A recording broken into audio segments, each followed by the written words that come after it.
Pilipinong tripulante ng MV Devon Bay na nasagipo matapos lumubog ang kanilang barko sa karagatang kanluran ng Pangasinan. 2 sa kanilang kasamahan ang nasawi habang 4 pa ang patuloy na hinahanap. Live na magbabalita si Paul Montebon mula dyan sa Maynila. Paul, magandang umaga. Jade at Mar, magandang umaga din sa inyo at sa lahat po ng mga nanonood sa atin ngayon. Ganap na alas 5 kaninang madaling araw ay dumating nga itong BRP Teresa Magbanwa. Lulan dito ang 15 na mga tripulanteng Pinoy na sakayan ng lumubog na MV Devon Bay doon sa bahagi ng Scarborough Shoal o Bajo de Masinloc sa malawak na karagatan ng West Philippine Sea noong January 23, 2026. Pagdating dito sa Maynila ay muling iginiit ng pamunuan ng Philippine Coast Guard ang kanilang pagpapaabot ng pagpapasalamat sa China Coast Guard na sila ay naging instrumento na ligtas itong mga kababayan nating mga tripulanteng Pinoy. Sakay ng BRP Teresa Magbanwa, emosyonal ang pagsalubong sa Pier 13 Port Area Manila sa pagdating ng 15 Pilipinong crew members ng MV Devon Bay, isang Singaporean flag general cargo vessel na lumubog habang naglalayag sa West Philippine Sea malapit sa Scarborough Shoal o Bajo de Masinloc noong Enero 23 taong 2026. Ayon sa impormasyon, ang barko na may kargang iron ore ay patungong China mula sa Gutalak, Zamboanga del Sur nang mangyari ang insidente. Ayon sa Philippine Coast Guard, ang mga tripulante ay nasagip sa karagatan matapos ang insidente at kalaunay isinailalim sa isang turnover operation sa pagitan ng Philippine Coast Guard at ng China Coast Guard. Binibigyang diin ng PCG na naging kritikal ang tulong ng China Coast Guard sa rescue operation, lalo na sa mabilis na pagtugon at pagtiyak sa kaligtasan ng mga tripulante. Isinagawa naman ang rescue and transfer operation humigit kumulang 168 nautical miles sa kanluran ng Tambubong, Dasol, Pangasinan kung saan kinakailangan gumamit pa ng rigid hull inflatable boats dahil sa malalakas na alon sa lugar.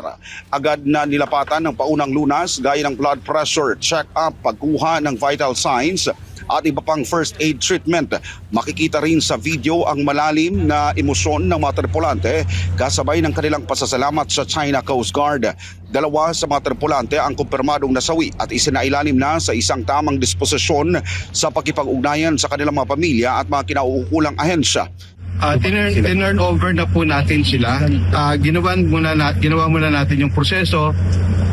Nag-undertake sila ng medical checks. Kasama po natin ang Bureau of Quarantine. Tiningnan din po yung kalagayan ng dalawang hindi po pinalat ng mga kasamahan natin. At sa ngayon, tinurn over na po namin sa Department of Migrant Workers, particularly sa OWA, yung pag-handle ng mga kababayan natin.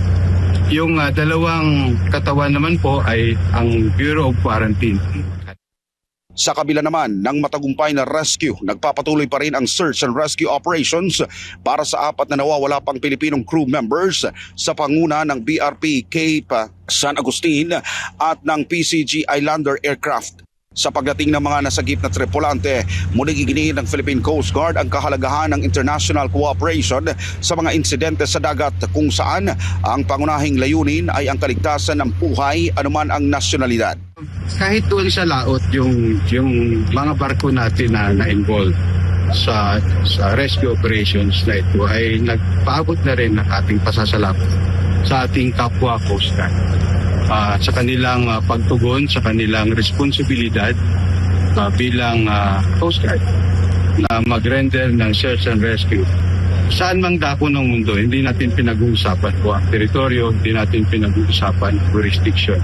Sa panahon na buhay ng tao ang nakataya.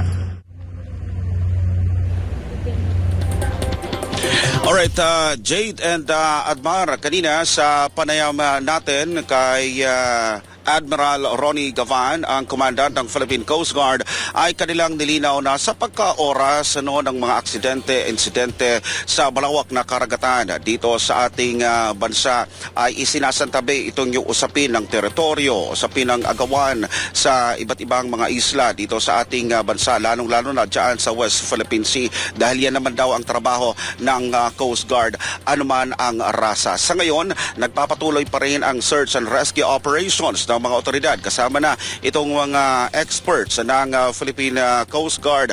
At bagamat wala pang balita at impormasyon kung natagpuan na ba itong apat na missing, pero malaki ang kanilang pag-asa na buhay pa ang apat na ito hanggang makapagbigay ng further announcements o pinaka-update na impormasyon doon sa malawak na bahagi ng West Philippine Sea. At inaasahan naman na itong mga tripulante na survivors natin ay magpapatuloy ang kanilang debriefing para sa kung ano nga ba ang totoong nangyari doon sa kalagitnaan ng Scarborough Shoal habang nagbibiyahe o naglalayag nga itong MV Devon Bay sa may Baho de Masinloc. Pero ang pinaka-importante daw ay ligtas sa ngayon ang mga tripulanteng Pinoy nakauwi at makakasama na ang kanilang mga mahal sa buhay. Mula pa rin dito sa Maynila para sa Diyos at sa Pilipinas kong mahal. Ako si Paul Montemon, SMNI News, back to studio. Paul, maitanong ko lang, maraming hamon ngayon ang Philippine Coast Guard kasi maliban dyan sa lumubog na barko sa West Philippine Sea, meron pang issue ng maritime incident doon sa Davao, di ba? At may mga bangkay na rin nga na na-recover. Tapos kaninang madaling araw din, ongoing din ata yung operation ng PCG doon. Nagkaroon din ng paglubog ang isang ro-ro vessel. Meron bang naibahagi dyan ang Philippine Coast Guard na updates dito pa sa ibang mga maritime incidents sa ating bansa?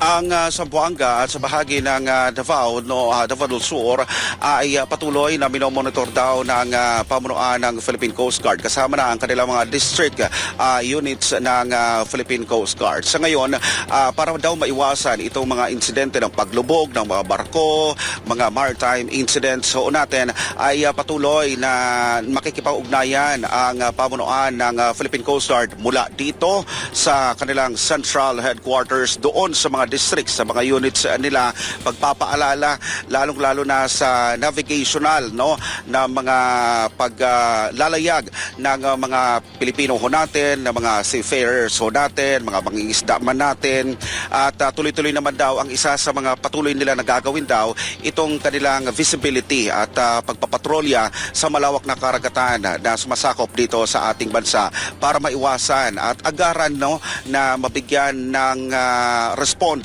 itong mga kahalintulad na mga insidente. Admar. Paul, si Jade, ito, linawin ko lamang, yung sa MV Devon Bay, yung PCG ba ay nagkaroon na ng investigasyon? Nag-imbestiga na ba sila? May initial assessment na ba sila kung ano yung pinaka-reason kung bakit lumubog yun? May lapses pa yung maritime safety natin? O sisimulan pa nila yung investigasyon na patungkol dyan? Kasama pa yan sa kanilang magiging bahagi ng kanilang investigasyon dahil ang makukuha nila na impormasyon ay magagaling doon mismo sa mga tripulante. Dahil dito sa pagbabalik dito sa Maynila ay isa sa ilalim pa sila sa further medical treatment and attentions o medications and debriefing. Doon natatanungin kung ano ba ang totoong nangyari, kailan ba nangyari, ano ba ang status ng kanilang barko, at papaano nagkaroon naman ng pagsagip o rescue operations, papaano dumaan doon ang China Coast Guard. So hindi pa malinaw ang lahat ng mga mahalagang mga impormasyon at detalye kung ano talaga, kung sino ang may pagkakamali, sino ang dapat na sisihin, bagamat wala dapat na sisihin daw dahil aksidente naman na ito. So hintayin na lang natin yung magiging official na resulta ng investigasyon at pagsisiyasat ng pamuruan ng Philippine Coast Guard. Ang pinaka-importante daw ngayon ay nawala yung tensyon sa pagitan ng China Coast Guard and Philippine Coast Guard, lalo-lalo na doon sa usapin sa teritoryo sa West Philippine Sea. Dahil nga naman, nagbigay sila ng assurance na nailigtas itong mga tripulanteng Pilipino ho, at ngayon kasama na ng kanilang mga mahal sa buhay pagbalik dito sa Pilipinas, partikular na sa Maynila. Oo. At kasama rin doon sa naghahanap ngayon sa 4 pang missing ang Chinese Coast Guard. Sinasamahan ba? Kasama ba ng Philippine Coast Guard ang Chinese Coast Guard sa paghahanap doon sa 4 pa na missing, Paul? Kasi malinaw kanina na bukod doon sa mga experts natin, no, ng mga barko ng Philippine Coast Guard and chopper ng Philippine Coast Guard, nakikipag-ugnayan din sa international agencies para makatulong sa mabilisan na paghahanap sa 4 pa na missing.